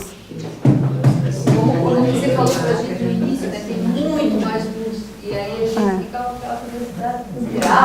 Tem muito mais. Tem que estudar. Como a gente leu ali no início, Deus quer que a gente estude os movimentos reformatórios. E o que vai separar o povo de Deus é profético, não é moral. É profético, não é moral. Assim como a igreja de Cristo já foi levantada pelo conhecimento profético, né? Assim como, sim. Vai acontecer com o povo. Sim, nós somos levantados pela profecia. E o povo do fim, né? Os que foram levantados também serão levantados pela profecia. E também em 2 Pedro diz que, como é que é? Estais atento ao que os profetas dizem. Isso, lê para mim, Márcia. Bem fazeis em estar atento aos profetas, porque é isso que vai fazer a estrela d'alva nascer em nossos corações. Lê como está na Bíblia bem certinho. E temos muito firme a palavra dos profetas, a qual bem fazeis em estar atentos, como a uma luz que ilumina o lugar escuro, até que o dia amanheça e a estrela da alva apareça em vossos corações. Quem é a estrela d'alva? Jesus. Então, para Cristo habitar em nós, realmente a revelação do caráter de Cristo, Deus diz, as profecias. Vamos dizer, mas por que eu vou estudar profecia? Basta eu ser bons, cumprir, ter obras, mas isso o mundo faz, né? Então a diferença nossa é as profecias, e é o que vai mudar o nosso caráter, é o que muda o nosso caráter. Né, irmã Maria, principalmente como povo de Deus, né? Sim, como povo de Deus que ganhou luz, né? Tem luz sobre tudo. Porque a gente, como a gente está estudando isso, a gente está vendo que existe um fechamento da porta da graça como povo, mas não pessoal. Então, não individual. Então, eu acho que a tem essa profecia... questão que tem que saber separar, né? Eu acho que a profecia ela é um selador de fé. É mais exatamente. Porque a profecia ela alimenta a sua fé de uma forma mais diária e constante. Sim. Porque se você basear em princípios apenas de amor, de doação, etc., sim, você entra num padrão humano que você sim, siga para mais ou para menos. Se não haver profecia, o povo se corrompe. A profecia você acredita ou você não acredita. Se você acredita, você está fortalecendo a sua fé. Sim, exatamente. E tudo é lidado, né, de uma forma mais regular daquilo que é colocado. Né? E ela faz parte do caráter de Cristo. Né? Do caráter de Cristo. Ele é o alfa e o ômega, e ela faz parte também do santuário. Porque Cristo ele falou em profecias também. Né? Sim, tempo, parábolas. Então, faz parte, né? Parábolas são profecias. Várias profecias. Né? Ele deu várias profecias. É uma plança mais. Sim. O Pentecoste ali, né, quando aconteceu aquele evento ali da manifestação do Espírito Santo, ali quando, né, ali Pedro foi repreendido ali, e ele cita Joel, né? Ali, né, que então ele citou uma profecia de Joel. Que isso iria acontecer no tempo do fim, uhum, né? Muitos falaram línguas, né, profetizarão. Então, ao entender o tempo do fim, começou no Pentecoste.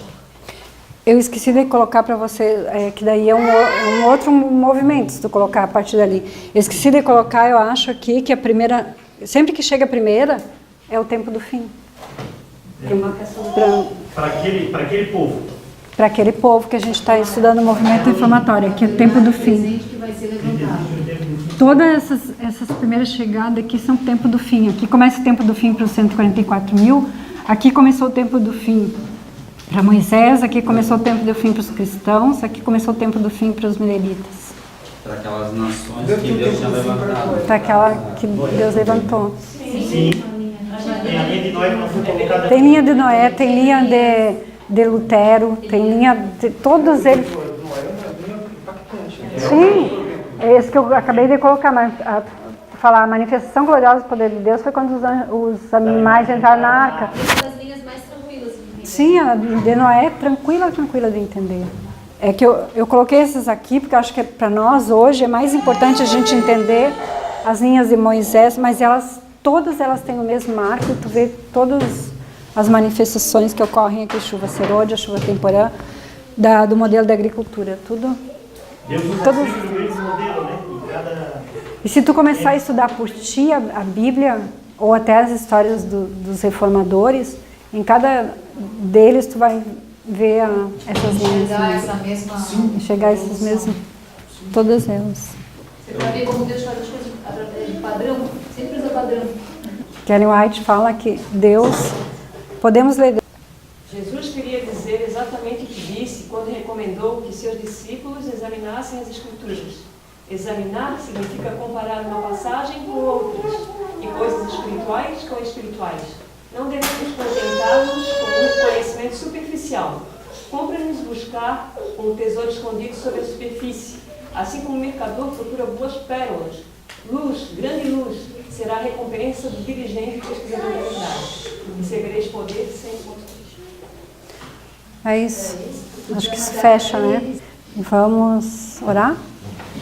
Querido e maravilhoso bom Deus que estás no céu, a Ti toda a honra e toda a glória, Pai. Amém. Te agradecemos muito por esse momento que tivemos estudando a Tua Palavra, que faça com que a gente, faça com que essa luz resplandeça em nosso coração e que possamos mudar e trazer a estrela d'alva para nascer nele através das Tuas mensagens, Pai. Te agradecemos pelo Teu sábado, Pai, Teu santo sábado maravilhoso, em que podemos estar em comunhão contigo. E te pedimos que durante a semana estejamos também em comunhão contigo, estudando a Tua Palavra e orando e nos santificando, Pai, para preparar para a volta de Jesus. Te pedimos perdão pelos nossos pecados e te agradecemos por tudo, Pai. Em nome de Jesus, amém.